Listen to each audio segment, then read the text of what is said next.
Welcome, welcome, welcome to It Takes a Village Season 2, a show where we shine a spotlight on the people who make our games. Without further ado, Mr. Dave Jones. Hi. A man who needs no introduction, but I'll do it anyway. It was beautifully written.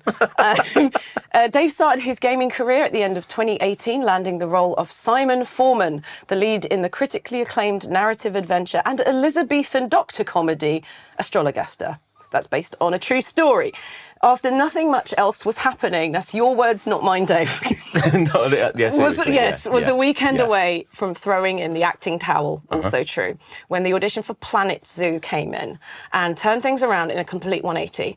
In early 2020, Dave also started his TV career, filming the BAFTA-winning pilot of Alma's Not Normal. Get off! Ladies, stop! My God! Right, Leanne, put that fist down! Alma, back away from the salmon rolls! And paving the way for 2 further series and even more BAFTAs. In the meantime, more e-learning and corporate work started to come through, and then fatefully in April 2020, an email from the incredibly bloody lovely Kirsty Gilmore came through asking to audition for the role of an archdruid named Galfin. A few weeks later, he was suited, booted and marked up playing the role that he says absolutely 100% changed his life, with him ending up being BAFTA longlisted and now appearing in conventions worldwide, which still freaks him the hell out. That makes 2 of us. Welcome to the village. Oh, thank you so much for having me. Cheers. It's nice to be with you. Yeah. Isn't it? You've not travelled far, have you? Not at all. I love this. Literally 27 minutes, which is nice. I love it. In the car, through traffic as well. So normally we meet in London at meetups, and you travel a little bit further for that, so it's great it's to be normally more like local. 2.5 hours through traffic. Yeah. So thanks for joining us today, Dave. We'll start at the beginning, shall we? We like to get to the origins of who you are today. Would you like to speak to childhood, maybe your interest in storytelling and games, that sort of thing? Well, very, very early on, I was I wouldn't say a precocious child, but I was always hands up for music and stuff like that.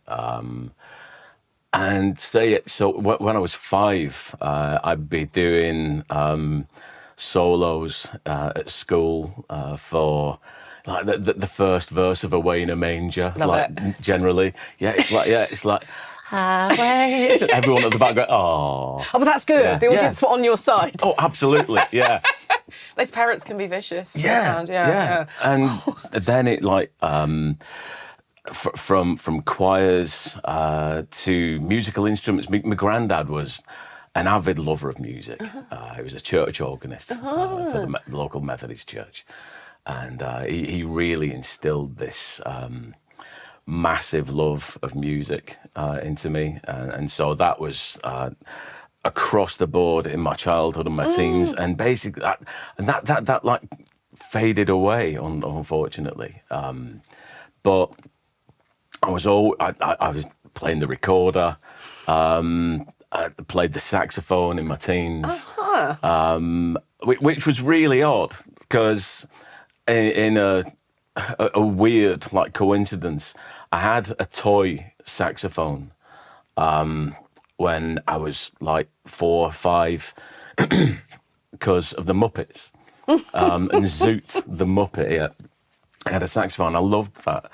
And then I had a saxophone later in life because of that. Yeah. Basically, it's the saxophone. And then it was only a few weeks ago in DragonCon that I met Dave Goals, who was Zoot.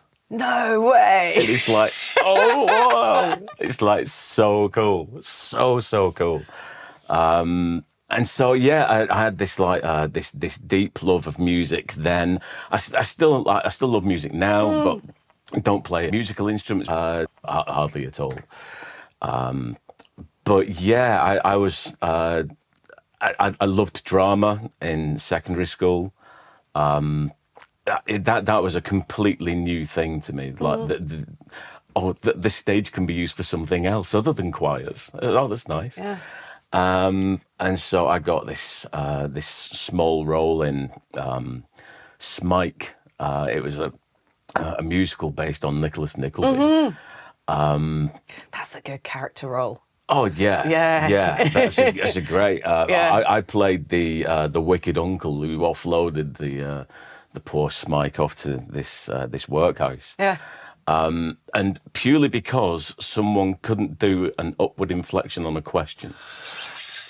It's really business weird. is tough, isn't it? Yeah, it's like it's and so you. Oh, what was the line? It was. And so you'd like to have this child, and he said it Couldn't like say it with the child. And so you'd like this child, and I was like going up to it, say, just go up at the end, and I was like 12 at this point. Yeah. Just go up at the end, and the drama teacher said, "That's all right." So you do it. It's like in front of him. It's like. Oh wow! Sorry, Cutthroat. Yeah, but quite absolutely. rightly, just take the role. Yeah. It wasn't your decision, was it? No, not at all, not at all. And so I did more like drama through secondary school, and then went into the Octagon Theatre in Bolton.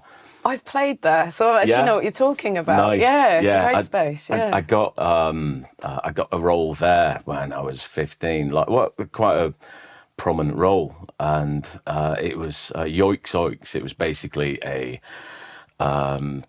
state school had basically been I think that there was something wrong with the school, and it was forced into a private school for a term. Okay, fish out of water, but en masse.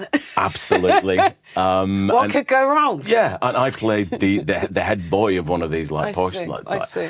And that was great. I really enjoyed that. And then did the youth theatre, the Octagon Youth Theatre, up until basically I wasn't old enough to be youth anymore. And then went to the Farnworth Little Theatre. Okay. They had a great youth theatre as well. But unfortunately, I was getting older. Girls were on the scene, and so basically, you could play sax. What were you thinking? That's exactly it. If you just picked up a guitar, you would have been fine. It's just like you blow. Do you blow into it? No, I'm all right, thanks. But yeah, I got married. We got a house. I was doing. I got a job selling loans on the phone on an outbound dialer. Wow, what a trial by fire! Absolutely. I'm sure everyone was very happy to hear you. Oh yeah, just and like they said, yes, please, I'd love that. Oh, so, thank you for letting me know. Yeah, sorry, Emmerdale's on. So it's honestly. You can't call during the soaps. No, that was those hours were the worst. Yeah. And you got to try and convince them they want a loan within 3 minutes. It's like while the handbrake's on. Yeah. So horrendous. Okay. So and that career, that job was like 1 o'clock till 9 o'clock Monday to Saturday. Oi, how long did you do that for? I did that ridiculously for, I think, 12 months, 18 months. It's a long time. And it was purely luck at the end of the 6 months that I managed to flog, I think it was like a 20 grand loan. Okay. Basically, and you got commission? Well, no, not so much that. Basically, my probation is all right then. So you're allowed to carry on. Oh, no. Great. You're good at this. You can stay. Yeah. But I wasn't good at it. Yeah. Well, I would say that the odds are against you. That cold calling someone for a loan, maybe when they're sitting down in the evening watching TV or eating dinner, is probably not. Absolutely. Yeah. And so basically, like, I'd actually learned how to do it, and I thought, excellent, I know how to do it. And it was I don't know why it was only at that point and not a time any previous. It was like, do you really want to do it though? Mm-hmm.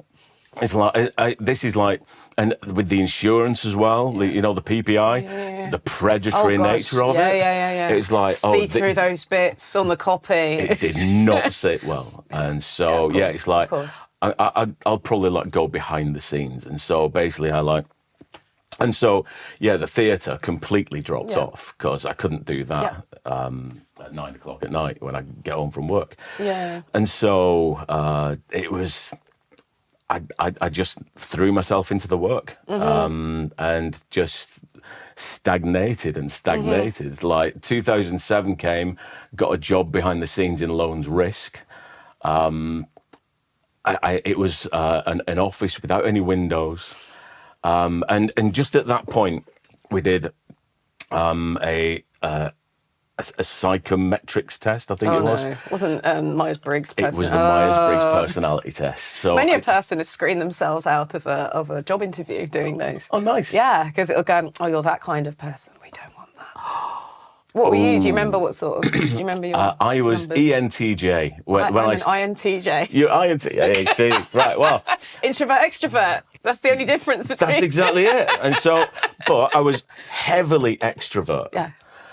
3 years into the job, I took it again, and I was heavily introvert. Yeah. And it was like, oh God, this what it's job done is to you. sucking the life Yeah. out of me. Yeah. And so I started looking for any other creative outlet.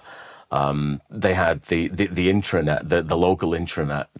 I took over so I could basically just do something creative on, even if it's just on a page. Yeah. I was working in the bank that did the Halifax adverts. So And there you were, just there. yeah, Did they use you for the ad? They were getting rid of Howard Brown because he was getting Well, a that's little a bit travesty. too. Is he getting a bit full He of was getting a himself? bit too big for his boots, and so they There's were a looking blast for from the past. They were looking for the new Howard, Oh my God.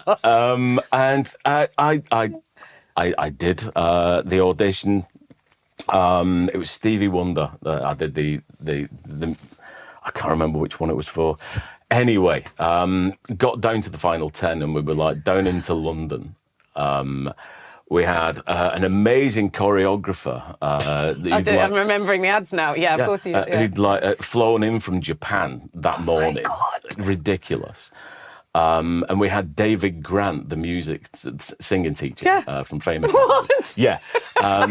So in the morning. And also, like, you could have stayed up north because that's where. Okay. Yeah. But you had to come to London. Interesting. Oh, yeah. absolutely, yeah. Well, to be fair, it was just a place for everyone to be get it, together. yeah, 'Cause everyone okay. from around the country. So it was like there were 5 of us, like doing the singing in the morning and then the dancing in the afternoon. And David was so lovely, such a nice guy, and just like gave me a massive hug afterwards. And it was like, That's so great. nice. Yeah. But yeah, the singing, teaching, that was great. That tuition, it was really useful. And the dancing, that was all right. That was all right. Together, absolute Yeah, it's the whole car thing, crash. isn't it? Oh Yeah. God, yeah. We had to sing and dance at the same time. time, Yeah. and I just could not do it. Oh. Just could not do it. I was gutted. But the guy who got it, he only got one gig after that. It's fine then, isn't it? It all worked out okay in the end. Look Absolutely. at you now. But he was such a nice guy as well. It's good, like good. bastard. Yeah, of Yeah, course, of yeah. course. Professionally, yes, well done, you bastard. Yeah. And then we got carried on with the creative stuff, like doing the choir, the Halifax choir, you know, like in the big X. Yeah. We recorded the films for it in this lovely church hall. But the audio tracks, we laid them down at Abbey Road Of course. in Studio 2. It's like, Oh, fabulous. oh my God. It's Yeah. like, it's a crazy like opportunity. And we got a little bit of pay from it as well, which is nice. So, I'm glad you had that experience. oh God, it was so good. It must have been a little bit like going home, just because of your experience on stage. If there's a familiarity going, Yeah. I know how to do this. I guess a little, yeah. Yeah, There was the safety in numbers, of course. obviously. Yeah. I definitely wasn't doing like, where are you?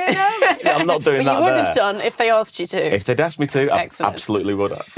Absolutely. Because it's awful because they only wanted 104 of us, Right. a weirdly specific number. Yeah. And they auditioned 120 of us. I know, why? And But I mean, the odds are good. oh yeah, the odds They're are really great, good. really I've never seen good. an audition where you got so much of a chance at And getting the a odds role. for some were too good. Yes, yes. Basically, they came into the room and all 120 of us were there. It's like, good news, you're all in. It's like, yay, we're there. And then we're like laying down the tracks, and I can hear these couple of people like just really flat, really flat. Yeah. It's like, I just got this. I've got this nervous twitch. Like it really set my teeth on edge. But yeah, it was so much fun. Yeah. So much Good. fun. And then it was just after that. Sorry, I do realise I'm rambling. No, it's all good. It's all good. If there was a loans campaign that they wanted after that. Okay.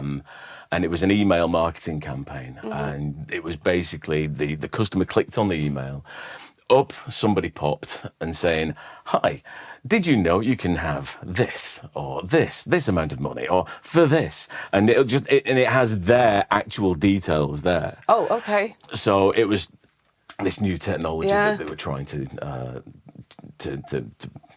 let loose into the world on a horrific scale. Yes. And yeah, I got that gig. They sent me down for media training, like presenter training in the morning, then radio training in the afternoon. And the presenter training went really well. That was nice. And the radio training, that went really well. And the guy said, you know what, like, when all this is over, like, here's my card, get in touch in 3 months and we'll talk. And I never did. Oh, okay. No, they gave me a USB stick Yeah. with the radio takes and the TV takes. And I put the radio takes up onto Voices Pro, as it was at the time. Yeah. And now Mandy. As a showreel. As a show, Yeah. well, kind of, yeah. Basically, it's the only thing I had. Yeah. That was actually professionally done. Yeah. And this company, this training company, Calidus, they were so good, so good. They got in touch and said, "Can you do the induction for the AA for us?" And I was completely green. This was back in like 2017. There was no information on the internet at all. Nothing on rate cards. There's none of that. Yeah. The Grave of the Brain was just, it's non-existent yet. And so I said, okay. Can you give us a quote? How much have you got? That's what I do. What's your budget? I'll take that. I was completely green. I Yeah. didn't ask that. I said, this much? And she came back and said, and it could have completely mugged me off. Yeah. I said, no, I think you mean this much. Oh, I love that. Yeah. Hooray. Honestly, it's like, and I really nurtured that relationship. 100%. And I worked with them for years. Oh, amazing. And everything that I got from those gigs, I put back into working, into workshops and software and hardware, and basically built up this, basically invested in myself. Yeah. And So at some point there was a decision to become an actor, or at least to give yourself a chance to do it. Yeah, Because you're starting to train, that's what it sounds yeah, like. Yeah. I joined the voiceover network. And there was also at the time a guy doing voiceover Kickstart, and he did a competition where you could win a ticket to get your game on. I won the ticket. Hey. And went down to get your game on with the voiceover network. And that was, it wasn't a revelation, seeing as though I knew people did voices in games. Yeah. It was just, I think, seeing that they were just real, ordinary people. And it was a proper eye-opener in like, oh, I could actually do this. I could properly do this. And it was Dave Fenoy as well, one of the guests. And people keep saying, like, I can't believe voiceovers for games don't play their own games. They're so weird. Dave Fennoy's done thousands of games. He's in his 60s. Yeah. He's never played a video game in his life. He's such a cool guy. I love him. But yeah, from that, and in that as well, were workshops with Adele Cutting. And I always tried to go for the workshops, even then and after, and never get always on the waiting list. She was snapped up instantly. Sorry, It's okay. and yeah, it wasn't long after that I decided, yeah, I'm going to save up for. Well, I wanted to get all my ducks in a row. Because I That's like very ducks. sensible. You do like ducks. I like See, this ducks. is what happens. Yeah. You've made this happen. They've been watching you. Yeah, And exactly, yeah. And yeah. so I wanted to make sure I was ready enough to do a voice reel. Yeah. Only when I was ready enough to do the reel would I do the reel. And only once I'd done the reel could I put it on a website. Yeah. But I needed to have the training first, then the reel, then the site, and then all the stuff that goes along with that. I did the reel. It was out into but basically, I did Voiceover Network. They had a Facebook group, and in the Facebook group there was Richard Reed and Natalie Winter.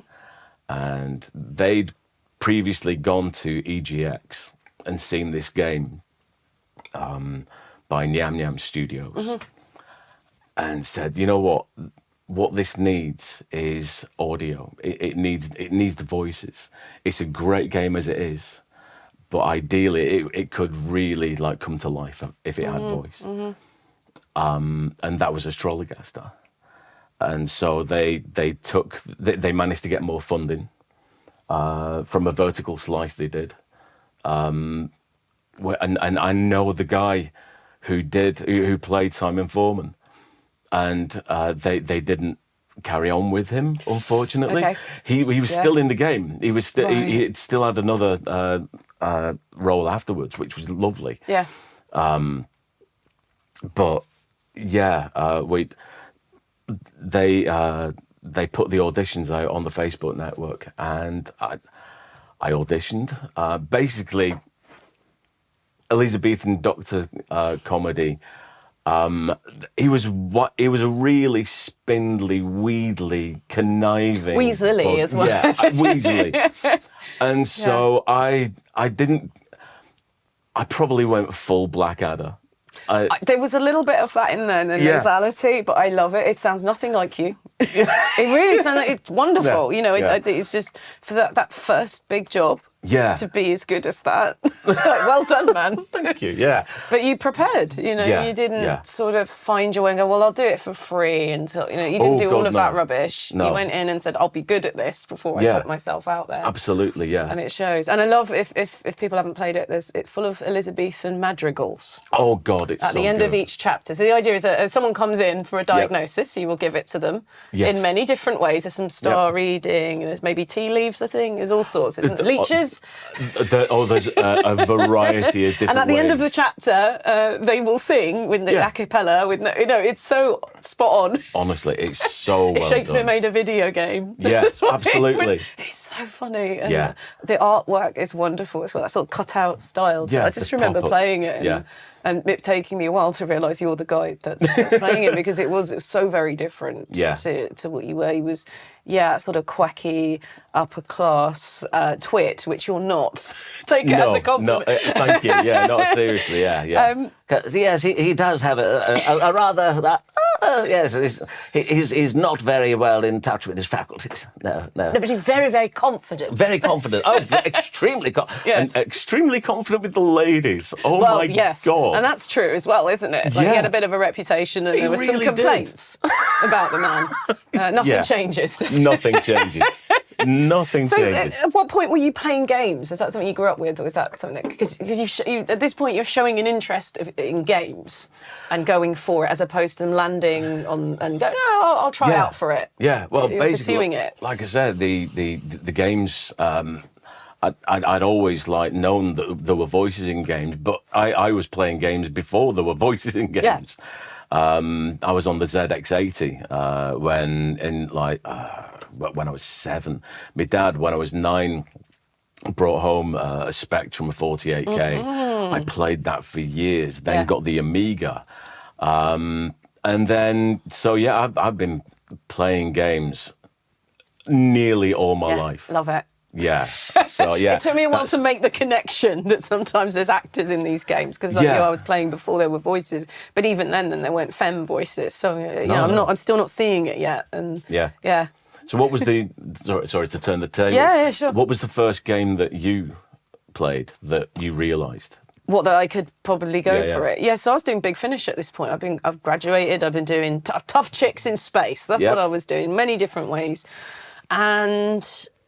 The first one was Ezio in Assassin's Creed 2. This fully realised sort of Shakespearean character. Like, I just thought that intro is one of the most powerful introductions of a character. And I realised how mature the writing was getting. So I'm like, okay, yeah, this is cool. It's not just efforts or the odd line. This is actual role for somebody. And then it was Mass Effect and playing Femshep, because why not? You can, so why not? And I'm going, she's a tough chick in space. I'm a tough chick in space. Maybe I could do... And then not knowing where to go. I was cold calling at the beginning because I didn't know about socials. And there I am, right in the middle of London, and I didn't know it's on my own doorstep. So it took me a while to do that. But I'd already had the training and I had the experience under my belt. So I was kind of ready to go from there. And that sort of brings us up to where we meet, really. But before that, I think we should roll VT and see some of the work that Dave's done. Well, I don't know, maybe salmon porridge? Oh, no. Oh, fair enough. If they don't want this lot, they're not going to want Pound Shop Heston, are they? No. Oriental paella? All right, Japanese bubble and squeak? We're closed, Alma. All right, well, as long as you're not throwing food around. You got wasabi in my eye t'other day, and yeah, might look like mushy peas, but by the Christ, it's fucking not. Sorry, Bill. Of course, to really get to know one's opponent, it helps to have a spy in the camp. But would it have killed you to get dressed before reporting back? I actually find this quite liberating. You don't have to look at it. Why am I looking at a line of bare arses? We're re-auditioning for Chaps Tuesday. 2 of the lads have quit. Doris has been banned. She's a fucking menace. I'm leaning towards 4. I like an arse I can take a nap on. Well, that's number 1 all day for me. Only hold me when I sleep. This is my moment. This is my perfect moment with you. I'm sorry. I can't.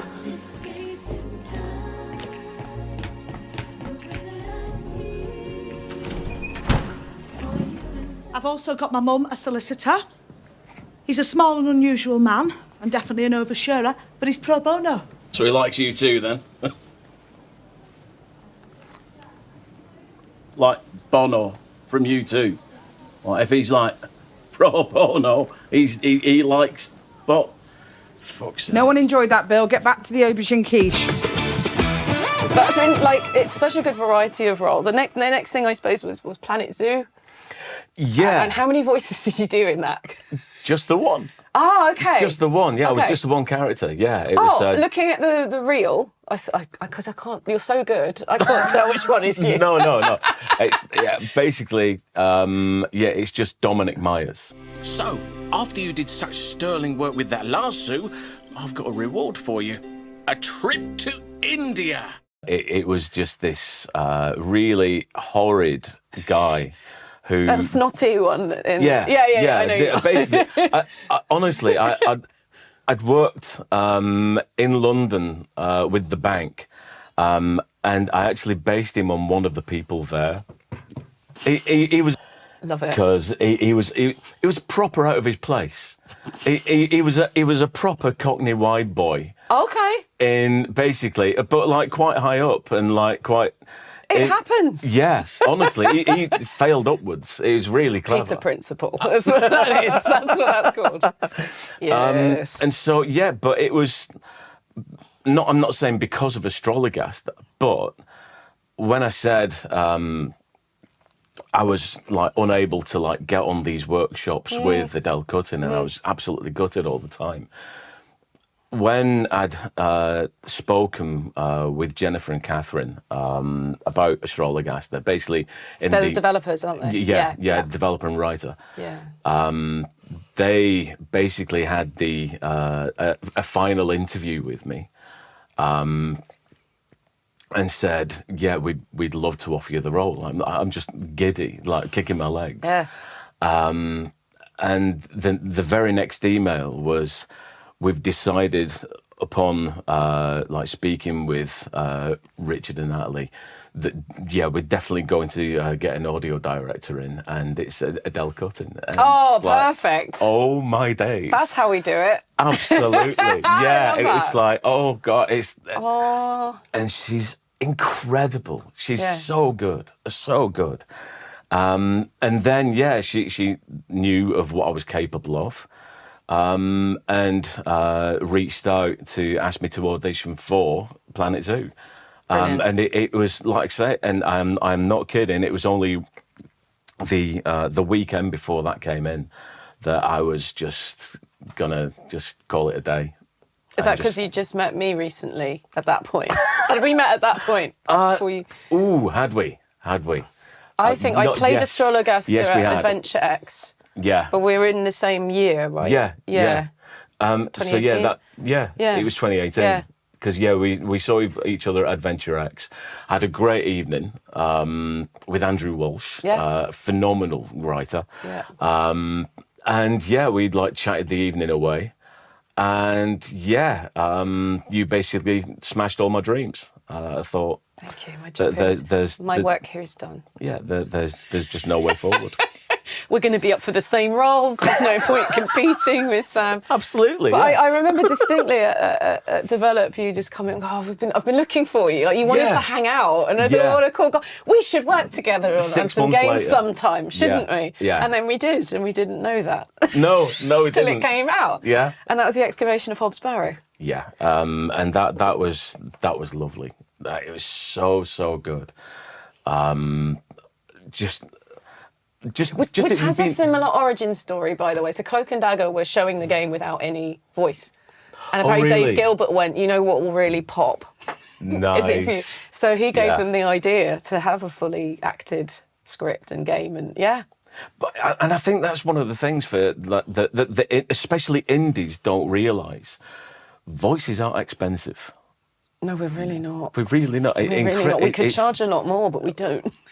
Honestly, we could try. Yeah. But but like we get it done quick as well. If you're paying by the Yeah. hour, we actually get it done a lot quicker than people think we can. Absolutely. We're talking Yeah. 2 takes. I would give them 2 takes for safety. I've been on things, including audio, where they're like, that was fine. Yeah. But what if there's a crackle? Yeah. You're going to need a second. But that'll be it a lot of the time. And then if a line's particularly tricky. But most of the time, you're doing it in 2. It's this very fast process. Very. And sight reading is such a skill that you have to use. Even if you read it, you're not going to retain because there's so much of it, and it'll be probably recorded out of order as well. Oh, very much so. So that skill is I'd say, is probably the biggest one for an actor in games, particularly. Yeah. So how did you get Hobbs Barrow? How did that come about? Because that is now getting close to your actual accent as well. Oh yeah, We're very starting much to so, get yeah. closer and closer. Yeah. Talk about the characters you played, because if you can remember, because you played a few. Yeah. I mean, Played in Leonard's shoulder, I think, wasn't it? Did you? No, you did. Did you play Leonard? No. It was Ty, wasn't it? Ty's got a proper old man voice. Are you going to look there? Just look it up. How many characters did you play in Hobbs Barrow? I think it was about 3. 3 men or three, of maybe varying 4 levels of grumpiness. Yeah. Grumpiness and age. Yeah. So you had Charles Bryden, who. Oh, was he the one who told me to bugger off? Yeah. Bugger off! Yeah. Was that him? No, not him. No, I did him, but that wasn't him. No, Charles Brydon was the guy who had the land that the barrow was held on. We had to ask permission. You had to come back with an ointment for his wife. That's the one. That's the Point one. and click. Yeah. And so, there was that. Joe in the pub that was bugger off. Yeah, he's one of my favourites. And Saxnot. Yes. Saxnot's face is on Herbert the cat here. Absolutely. He was my my proper inner Sean Bean. That shone through. St. Sean has done a lot for us all, I feel. Absolutely. But the decision to not make, because that was I guess a creature, a weird eldritch, what would you call it? Like a goblin kind of character, but you went with the sexy boy voice. So what prompted that? Because it was good, it worked. It was very unsettling. Because you're not expecting it. He wanted an actual voice. Mm-hmm. He didn't want it to be. Thomasino. Yeah, exactly. Yeah, he didn't want. You shouldn't have come here. He didn't want creature voice. Yeah. Because he said you can. We're going to probably add some effects to it and make it slightly.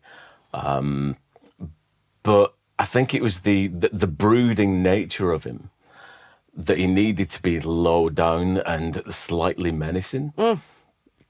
And so, Thomasina, you really need to listen to me. I didn't mean to. Honestly, yeah. It's beautiful. So there was a lot of that to it. Yeah. But actually doing northern voices for a game as well, so good. It's so nice, and to have it on the world stage. I do feel that you were recognised in that one Steam review, which quote said.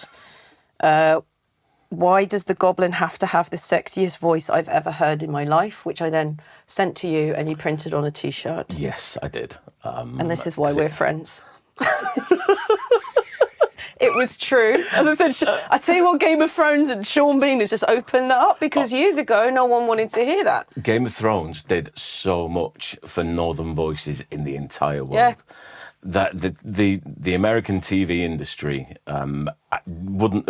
I'm surprised they didn't have subtitles on for a lot of it, and I'm pretty sure for a bit of it they did. They would have, yeah. Yeah. But I think it was great. I loved. It was incredible for that. And Hobbs Barrow was incredible, and nobody came back going, "Oh, I don't really understand that." Like Americans just accepted it. Yeah. That these accents, this variety of accents they hadn't heard before, they just accepted it because I guess they'd had that prior exposure via Game of Thrones. And then you've got the folks from Yorkshire who were like, "Oh yeah, there's an old man pub up the road that's just like that." So we had that recognition and the Wicker Man vibe as well. Oh yeah. Wicker Man and a bit of Cthulhu. Yeah. But that unsettling, and sort of ironic, unreliable narrator who as wise and scientific as she is a fool in this whole thing. Yeah. You know, she doesn't realise the whole town is against her, and maybe she should just go home. But there we go. But for me, the touch point of that was Limmy, the streamer and former comedian. I suppose he's still a comedian. Absolutely. But he played the whole thing. He normally he's got such a reputation for ditching games. Yep. There's a website called Did Limmy Bin It? Yeah. And we are like one of a handful of games that every day I was watching and go, okay, he's going to get sick of it. But he was parroting the voices like a toddler would. Yeah. He was very entertained. And he loved it, and he played it to the end. It was fantastic. And I thought, wow, we've got a bit of a hit here. Yeah, me too. It was like, oh my God, Limmy. Limmy's playing, okay. And I'm going, when's he going to come for us? And he never did. He loved it. And I thought, okay, we got something here. And he was one of the first to play as well. So you know, it just did really well at that cult level. And it came out around spooky season as well. So the timing I thought was excellent. And it's just been a bit of a sleeper hit ever since. I think it's such a good game. And it was fabulous for you. It did all right, didn't it, for me? Yeah, because that Twitter worked back then. And folks from Larian said you were good. And I went, how good? I just slide into your DMs and go, if there's a role still going. Having thought that I would be the only actor in the UK who's not in Baldur's Gate 3, thinking that, I was like, okay. And I worded it carefully because this is like D&D, right? Or doing a deal with the devil, right? If you are unspecific... You're not going to get what you want. If you go, I'll do any role in Baldur's Gate 3, you're going to get a merchant who's not really... I was like, any significantly large roles, if you've got anything, thinking maybe a sort of retrospective, like a Dame Maitland kind of thing, like good Yeah, yeah, guest role. yeah. I didn't realise the origins were still up for grabs. So yeah, we did all right. But I remember you were doing it, and you had to be so tight-lipped, but we kind of worked it out. It was ridiculous. Because he kept coming to that London. He just kept coming down and going, what is a big enough game that Dave's having to keep coming down for quite a long time? But you were very good and you didn't say anything. And yeah, again, bumping into you in the studio, you know, like Croydon, go, hello. Hi. These suits are not flattering. Oh, God, no. And No. post-pandemic, I was just bumping into people I hadn't seen for years in the most unflattering thing you could possibly wear. So that was really nice. Yeah, yeah. And of course, then talking about you as Carlac, that actually had opinions, and as you would have had opinions on her as well. So that was fun discovering how, she was relating to all the main characters. Yeah, absolutely. yeah, very much so. So, tell me about this indie dating game called Baldur's Gate 3. How was it for you, dear? How was it for me? Life-changing. Yeah. Absolutely 100% life-changing. I mean, I think any of us would be lying if we said it wasn't. Yeah. It's completely changed everything, hasn't it? Yeah, it really has. I'm not entirely sure if it's changed the trajectory of games that I'm going to get. But as far as like just being recognised, it's odd. Yeah, it is. It's odd and wonderful. And thank you, social media algorithms, for sweeping up every interview or little video that we put up, because I think that was the magic sauce. Especially when it first came out, and when we thought we had a month. Yeah. Because that Starfield's coming out and then it'll be over, so we better do all our interviews now. Whoops. Twitter and stuff like that, having the quote videos of just quote video, quote tweet retweeting of just people who'd said particular lines and doing them as your character. That really endeared us to a lot of people. Yeah. But we were doing it not really for the clicks. We were just doing it because it was funny. Fun. It was fun. It was actual fun. And it was so well written. I think people are really surprised. We played it. We relate to much of the characters. It's that well written. That's why we're engaging with it. You know? It's genuine, and people can tell when it's not. You know, so it's been such a gift, because it's that back and forth. You know, you said that they'll then interpret. They'll make a meme out of something. They'll turn up in cosplay or burlesque. Or dress their cats, you know, or or art, or write songs. There's that Jonathan Young album where he's written a song for everyone. Bardcore is the genre. Yeah, but it's so good. And I met him at a convention. Oh, did you? He did Devil with a Heart of Iron. And, nice. And I had my little mask on because I wasn't very well. I sat there in the back just bopping as he played it acoustically. It was beautiful. What a strange and wonderful connection to make with people. Yeah, absolutely. It's been something else. I like you, though. I've just gone, I'll start with Doug Cockle, actually, because Doug was saying after The Witcher, people were surprised that he went back to indies. And it's like, well, where do I go? Yeah. I'm going to just go back to work. It's not like Hollywood movies where there's a level that you're expected to stay at when it just doesn't work like that. And if you're like me, you go for the writing, for the work. It doesn't really matter the size of the game or the budget or anything else. It's we're paid surprisingly similar amounts of money despite the budget of the game. So in a way, there's a freedom to it. You just do what you're interested in. I've bumped into Doug a couple of times in studios where we've been doing not as big games, like proper indies, and so it's like. It's a lovely little industry. It really is. I say a little industry, but in a way, it is. It's only us lot that are recognisable, because as we said, we hijacked an algorithm and got our faces out there. Yeah. But it is. It is a little industry. It's almost a cottage industry, and I think that's.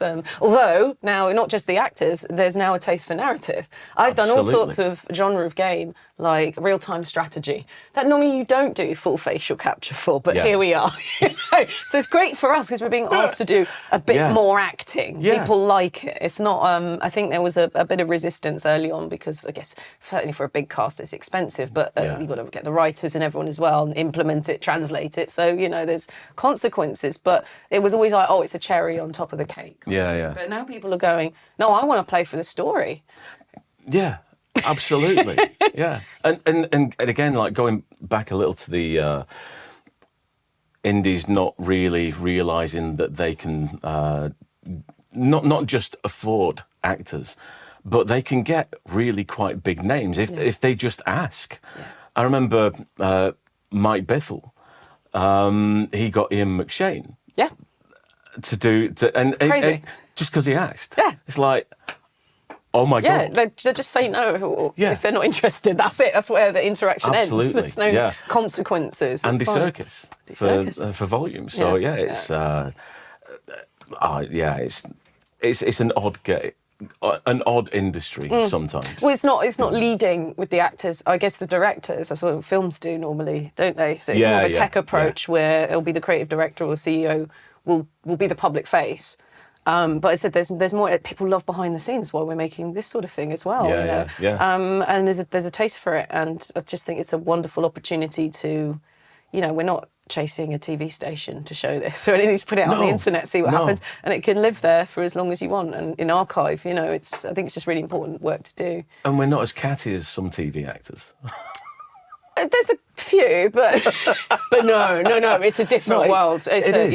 There's a lot of like not dagger in the back, but a lot of there's a little each man for himself. Oh yeah. I think I've been thinking about it a lot recently. I think as being as subject to the class system as we are, we're not supposed to be ambitious, right? No. So when someone decides to be ambitious, they don't know how to behave, right? They don't know how to do it without stepping on others. And I think that's what I've seen a lot of. Whereas Americans, incredibly ambitious, but also super friendly and lovely. And they're not actually smiling and stabbing you at all. No. They're doing their thing, but there's a line, it's the golden rule. Just be cool to each other. It's simple, but it's also a very small industry. And I'm sure you've been asked for recommendations. Oh, what's so-and-so like? And we'll tell the truth. Absolutely.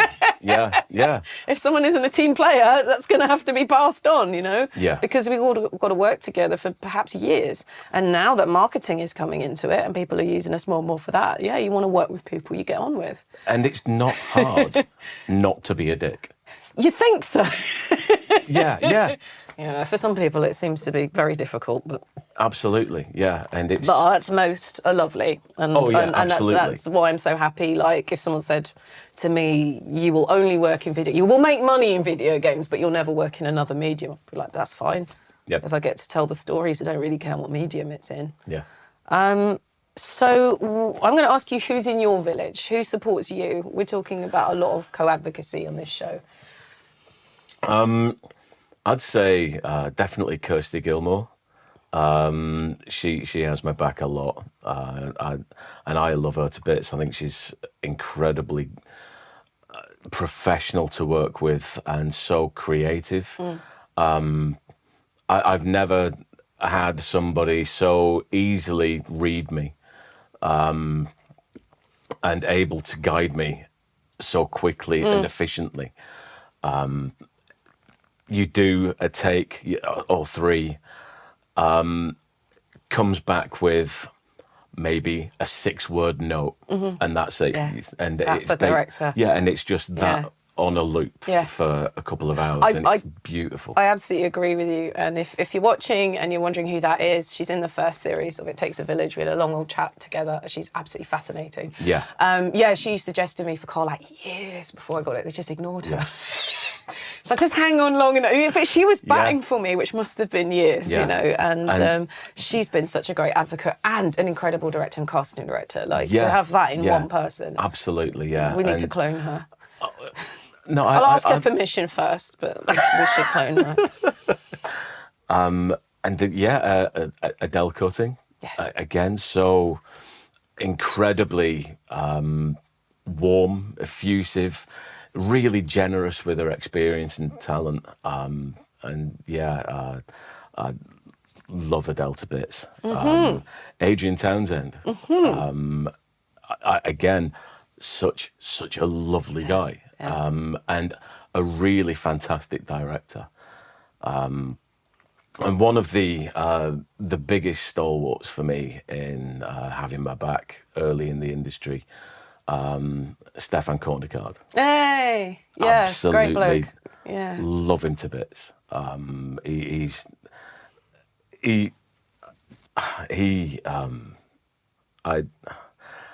It's hard to find the words to say how much I love him.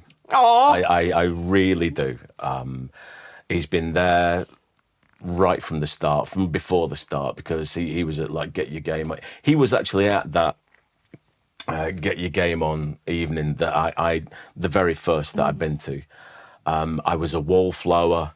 I'd had to have like a couple of Peronis before I just even paced a few yards from the wall. And he was in the first group of people that I went to. And he was incredibly, and I've still got his business card. you should call him. I should really. How really. rude. Yeah. No, he's wonderful. I did a dubbing workshop with him, and Yeah. I mean, I'm monolingual, so I'm not much use for dubbing in this country. But I just wanted to find out about it, and he let me in for free to give it a go and see what it's about. And I'm like, it's hard work. Yeah. It's bloody hard work. Yeah. What is that? Was that the Bond Rhythmo? I'm not sure. It was a one day workshop in Soho. I think it was maybe at the weekend. Yeah. And of course, everyone spoke multiple languages, and Yeah. we talked about lip flaps. That's the thing. Yep, it will be And, Bond Rhythmo. So you've got okay. a red line, and Yeah. the words are coming to the line, yeah. either stretched Yeah. or short, and Yeah. then you've got the and open you're also mouth. sight reading at the same time. Yeah, So it's a all of that. triangle, constant that That's you're it. watching, Yeah. and I look. I do some work on that now.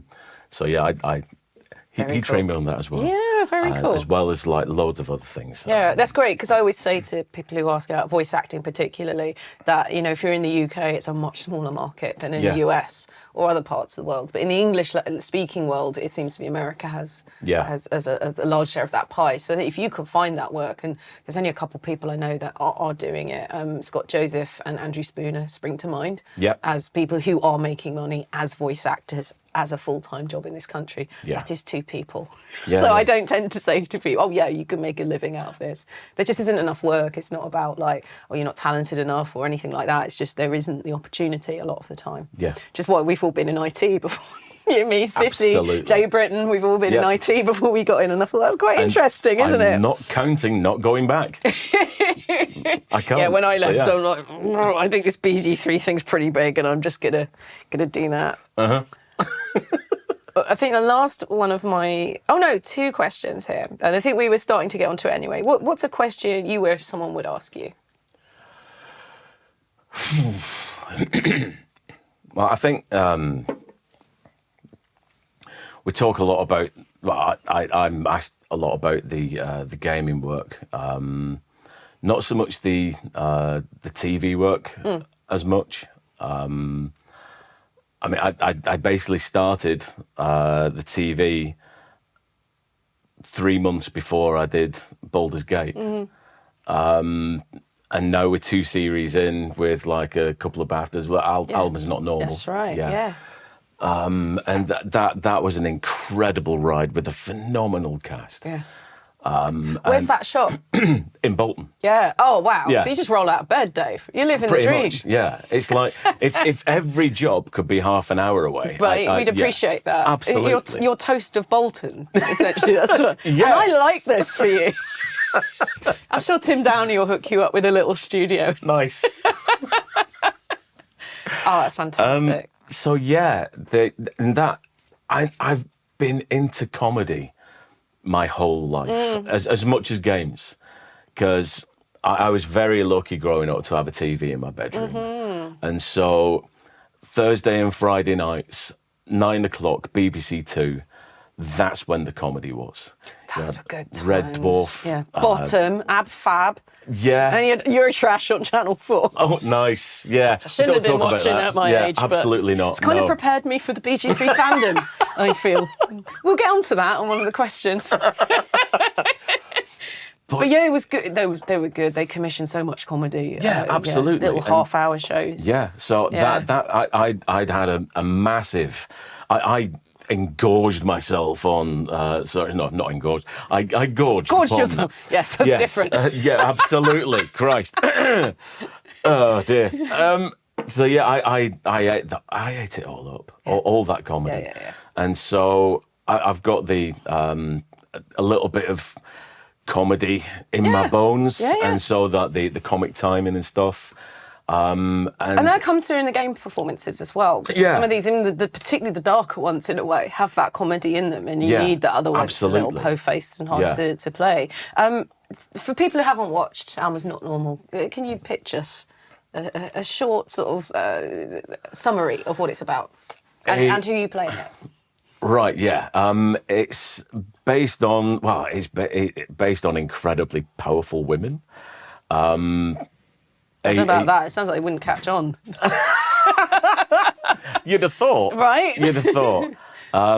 This woman in basically going through 30, seeing, basically like not coming up in a conventional childhood and not having a conventional life.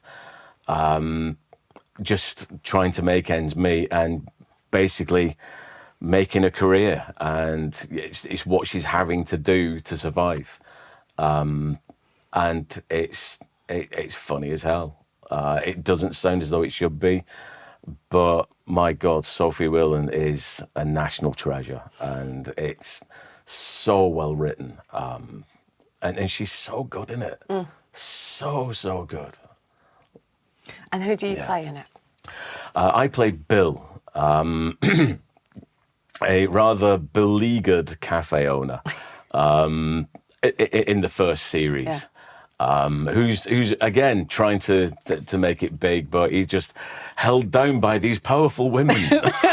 Oh, stop holding me down. I might like it. Love it. So yeah, it's and that was a baptism of fire as well, because on one of the episodes they were a couple of minutes short, so they asked us to just improv a scene. Wow. That's so rare. Normally you got to cut. Absolutely. Yeah, and Wow. so we had like half an hour to basically just come up with this couple of minutes scene, and yeah, we managed to like pull it off, which was incredible, and a real there was this like, again, going back to Astrologaster as well, a real show of trust on somebody that hopefully this complete novice will deliver for you. I'd give you more credit than that. They obviously think you're pretty good. I know what you're saying, but like they're not coming to you because they haven't got anyone else. But they don't know that as well, though. So there's a lot of the Hail Mary, of course, sometimes. Yeah. But yeah, I remember at the end of that day as well, though, we were actually starting to get very short on time, and there's a fight scene with fish. That you'll probably see very shortly. Excellent. It was done the entire, because there was a lot of coverage. There was like shots from here. Oh, that's here. great. So you can just go. Yeah. You can just go off and not have to think about. Yeah. But it was all done within 10 minutes. Oh, amazing. Which was a lot to do. Yeah. And it was everyone was working together. Yeah. And again, such a great crew. Jill Isles, the producer, she gets an absolutely phenomenal team together. And I keep hearing these stories where the sets are like quite toxic and stuff like that. I would expect that. That'd be the norm. And if it wasn't, I'd be sort of freaked out. Yeah. I'm like, maybe I'm the toxic one. It's me, isn't it? But yeah. There was nothing. That's lovely. It was an absolute breeze and a joy to do. So yeah, and in the second series, breezier than I had imagined. Oh, okay. Yes. Okay. Yeah. As you'll probably see. Well, Dave, you're providing us with these clips, so yeah, it's totally up to you. Says the boy put his hand up when I'll do it. All right, well, let's roll that clip. What the? Oh, get off! Ladies, stop! My God! Right, Leanne, put that fish down! Alma, back away from the salmon rolls! Fuck me!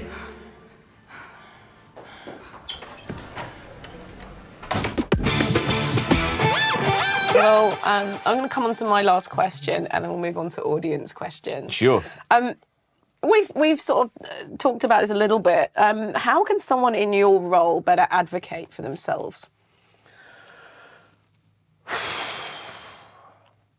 I've left that deliberately vague, by the way. Yeah.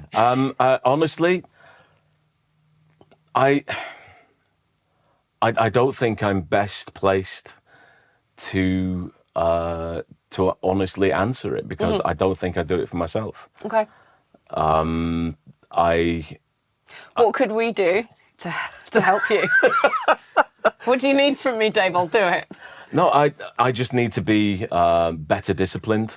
I need to get out to not only get out to conferences, developer conferences, but I actually need to speak with the people who matter. I need to get myself in front of people, and I generally shy away from that because I don't think I'm very far progressed from when I was the first Get Your Game On. I'm still a wallflower. Okay, well, you got the BAFTA long list, so people have noticed. Yeah. Because that's what kicked me up the butt, getting the long list for Hobbs Barrow. I was like, oh, maybe I'm quite good and I should go for this a bit more, just push myself a bit more. Yeah. So I'm just going to hand that to you. Just go, internal validation aside, you've had the external validation from the industry, so... Yeah. But then also remember, you don't always have to meet the CEO. It might be the composer who's casting, and that's why those meetups are great for us because they're so flat in the hierarchy. Yeah. You just end up talking. I'm sure you've helped connect people with jobs as well. Yeah. No, absolutely. It's such a wonderful little community. It sort of manages itself outside of all the big bucks and the layoffs and everything. Like, we do look after each other. Yeah. And I just think that's really wonderful. Because all right, I got you back. You just tell me you want to meet, and I'll sort that out for you after. All right, we're going to move on to audience. I think that's not helping because I'm not doing it myself. We'll get some I'm just relying Peronis in you.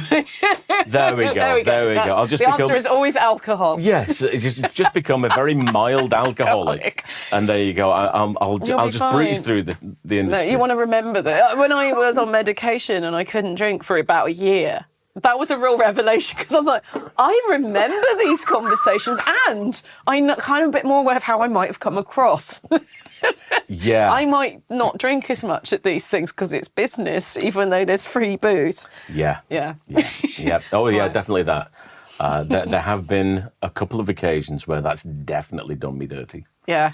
Yeah. It's okay. We're in the UK. It's the home of the alcoholic. We're all at it. It's fine. It's fine. All right. I'm going to move on.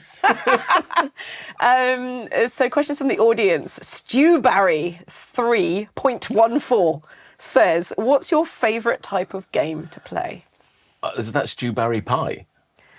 This is what I've got. Oh my God, it's a strawberry pie. You know. No, it's a strawberry pie. Oh my God. Yeah. 3.14. I'm such a numpty. Okay, right. Okay, sorry. Thanks, what was the question? Dave. What's your favourite kind of game to play? There's so many different types of games that I love to play. I've got to say, as awful as it is, the first-person shooter. Mm-hmm. I'm only saying as awful as it is because sometimes narratively they're quite shit. Yeah. But the one the one that I will constantly keep going back to, Deathloop. I thought that was phenomenal, and it's Arcane, so it's got to be. Yeah. There's a place for it. Sometimes you need to blow off steam. Yeah. You don't need a storyline. No, but when you've got a great storyline, yeah, like Dishonored, and Yeah, it really makes it. So yeah, I think possibly, in fact, yeah, just arcane.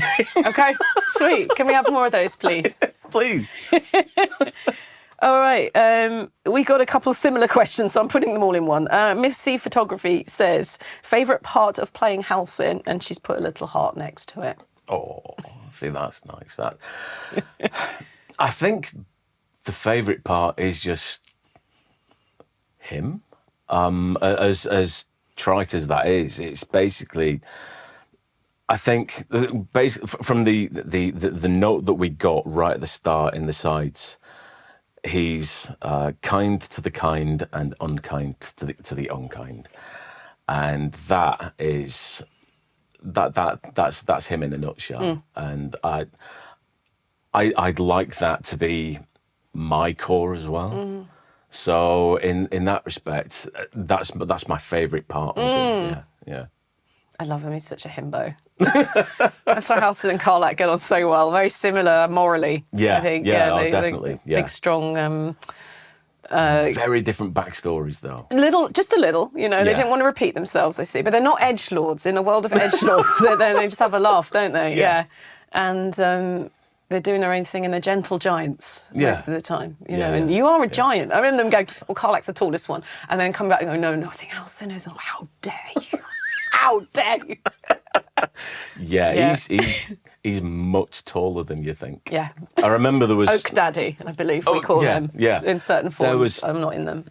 I remember somebody at a convention coming and basically saying that they had a picture because they had him in 3D space wearing virtual glasses, and they not only that, they had a picture of them taken by the partner hugging his leg, and it was like this. It was ridiculous. I love this for us. Yeah.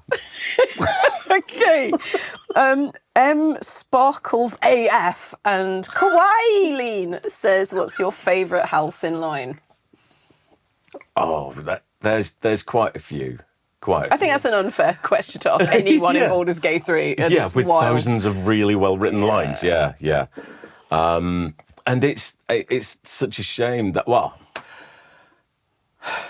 obviously there's ducks. I like ducks. It's brought me a lot of ducks. And they're really nice. Do you still like ducks? Does Halcyon still... Does Dave like ducks, or is it just Dave Halcyon? really likes ducks. Okay, all right, that's Thankfully, good. Dave likes ducks. Yes, absolutely. And then there's I'm going through lines that are really short and easy to put on a print. Yeah. There's also you like it. I love that. They're so modular. You can use it for anything. That one. Yeah. Yeah. But if you have to ask the backstory of the line, it's incredibly if they know, awkward they for them. know. Yeah. If they know, they know. If they don't, they don't, and that's fine. That is absolutely fine. Well, that does lead us straight on to the next question. 000.1 space asks, have you looked at Halcyon fanfics on E02? What's your opinion of them? I haven't. You're aware. I am very aware. I am incredibly You have aware. engaged with the fandom. No, yeah, Yes. I've seen part of one. I'll read a paragraph and go, yep, understand that, moving on. Yeah, that's exactly it. It's it is just there's some really gentle stuff over there. I know. If you type in the right search term one day, you will find it. I love that you have faith in that. Yeah. Buried amongst all the smut is a kernel of sanity and just peace. I admire your faith. I've yet to find mine. What I love, my favourite thing is when the fans realise we do go on the internet. Oh, yeah. And maybe we're aware of sex as well. Yeah. And then they freak out. They get really embarrassed. And it's all right. Well, basically, it's almost like what my mum and dad had sex. It's like no. It was a stalk. Don't worry. Oh, thank God. I was worried for a minute. But I think the fear is that we take notes of their usernames. We don't. I don't care. No. I just go, okay, that's an interesting one. As I said, we grew up on Eurotrash. We've kind of seen everything, really. haven't we? Absolutely. I feel that's prepared us for this moment in our lives. Oh, yes. Genuinely. Yeah, absolutely. Jean-Paul. Oh, absolutely. Jean-Paul Gaultier, if you don't know the show, it's around in the 90s, wasn't it, on Channel 4 in the UK? Yeah. It was made in France, I think, by Rapido TV, or at least... Rapido. Rapido. With Antoine Decaune, who is like quite a serious political commentator, apart from when he was on Eurotrash playing Sit On Me with some soft porn stuff, right? And then you got Jean-Paul Gaultier, who's a world-renowned couturist. Yeah. He designed the Madonna conical bra that's quite well known. Again, being very silly on this show. It was a real celebration of all the weird and wonderful and tacky things in Europe. And like with silly voices. The Robbins family seemed to dominate that, if you remember. They were all doing regional accents dubbed on. It's very funny. Very funny show. Oh, God, yeah. Ted Robbins, Kate Robbins. Yeah, absolutely. Oh, my God, it was, wasn't it? I met them once at a party and I was like, I love you so much. I know you're on Spitting Image and that, but Eurotrash is where it's at. Yeah, it's good. But them just like juxtaposed against these inserts of like some weird TV, like Lolo Ferrari. Oh, my God. Bless her. I know. I know. It's like, but at the time it was like... My eyes were out on stilts. And now we have TikTok. You've got like every few seconds there's another shocker, isn't there? But back absolutely, then, they actually did features on this. But that was our TikTok. That was our TikTok. A more innocent time. Anyway, prepared us for the fanfic and the smutty art that you all draw. We're fine. We're adults. It's an adult game. Yeah. It's fine. So, I'm going to go into something slightly more... It's not really serious, but we're going to move on from House in a little bit. Last question from Loza Gilbert is, in your time as an actor, have you seen attitudes towards Northern actors shift? For example, are you now seeing more demand for casting authentic Northern voices? Ooh. There's still a strain of people who think that scientists and political figures, senior political figures, should have less of an accent. Yes, an RP accent. Yeah, exactly. Particularly, yeah. Yeah, and so it's really hard to argue with them or argue for your corner. Yeah. I remember not long ago at all, for a very big game, there was I was auditioning for a politician, and so I did 2 takes, one sounding a bit more rounded like this, and one sounding incredibly Northern, because I knew that by the time the game would be coming out, it would be a completely different government. Yeah. And so there more than likely would be... people who sound like that in power. Yeah. Exactly, yeah. Also, if you've watched politics for like at any point, all sorts of accents are represented. Yeah. It does make you wonder, doesn't it? It does. It's what's changed for me is I'd be asked to do my northern accent, my northern accent, and I go, well, what area? And they go, it doesn't matter, darling. And I was like, I think it does, and I don't think I should be doing it. And weirdly enough, when I did a little bit early on in the career, I was doing English for people who are in the professions, right? English is a second language, and so you were trying to throw accents at them because we knew they're not going to be hearing just RP. So, but there was always this point. There was like this breaking point. It was too far. Brummy was too far, and Geordie was too far, and it was like, but. First of all, they're gorgeous accents. I love accents. I think it's like birdsong to me. It's you know, it's beautiful. And the idea of like demonising, you know, we know it's like in advertising, certain accents aren't used at all. Certain are used for certain products, and you know, and you're not going to get a Scouse accent doing an advert for Lonthoric. It's like, I wish you did. I'd buy that. That'd be amazing. Absolutely. Oh, that would be glorious. But it was weird, snobby, and I'm also not the right person to employ for that. You know, there's all that, and I've found in the last 5-6 years I'm not getting asked for that anymore, which is really nice. It means they're actually going to people with that actual accent. Yeah, they are. Yeah, they are properly. The amount of sides that you get now are saying authentic or native accents only, which is and are great. specifying a region in the north.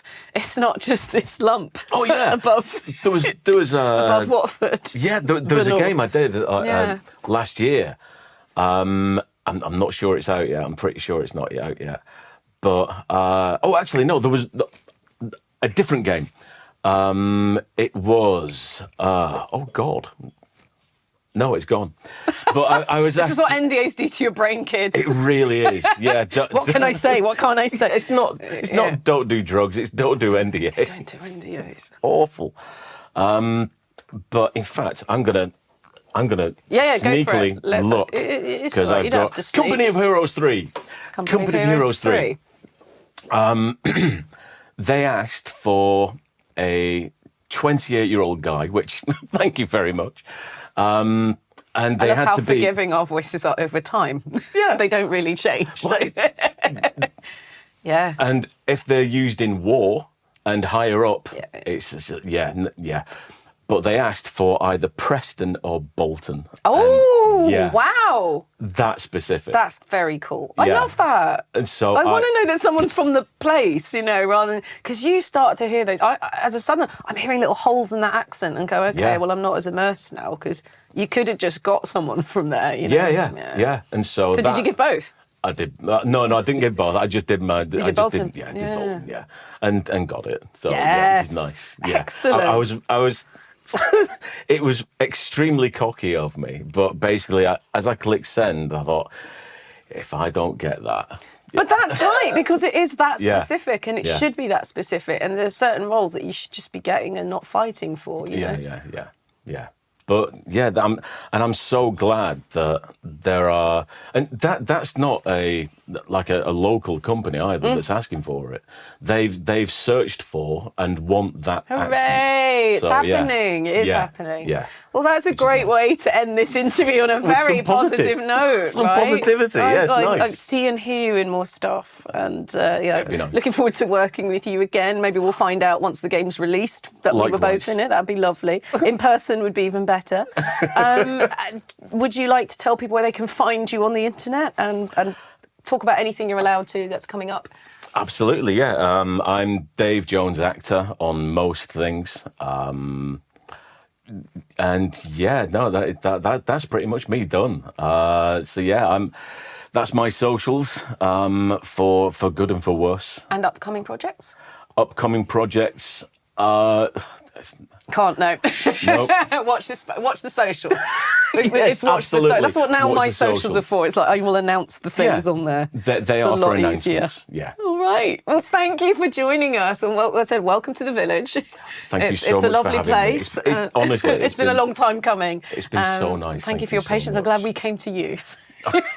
Thank you for having me. It's Thank been you glorious. for watching, and we'll see you next time on It Takes a Village.